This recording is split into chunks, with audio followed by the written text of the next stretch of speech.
There are some of you here today, and you've carried a lifetime of bitterness and resentment, and it's literally destroying you on the inside.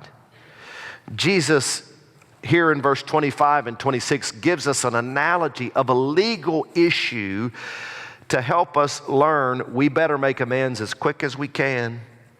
He, for the sake of illustration, says it's best to settle matters outside of court, because once you enter a courtroom, your fate is in someone else's hands. Look at verse 25. He says, make friends quickly with your opponent in law while you are with him on the way.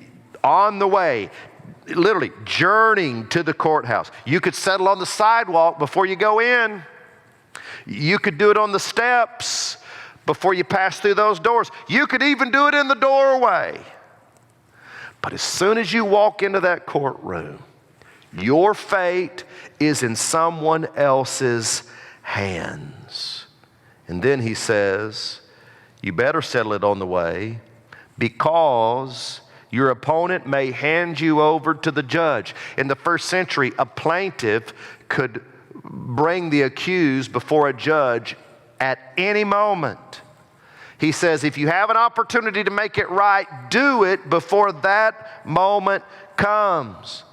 He says, if you're thrown into prison, verse 25, verse 26, you won't come out until you have paid up the last cent.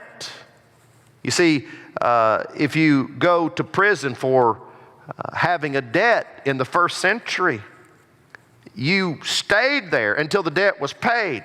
But the problem was, if you're in prison, you can't work. And if you can't work, you can't pay off your debt. So really, being in prison for your debt is like a life sentence without parole.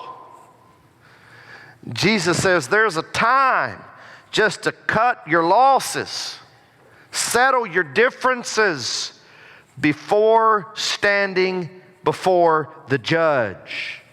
And we began to see what his real aim is here.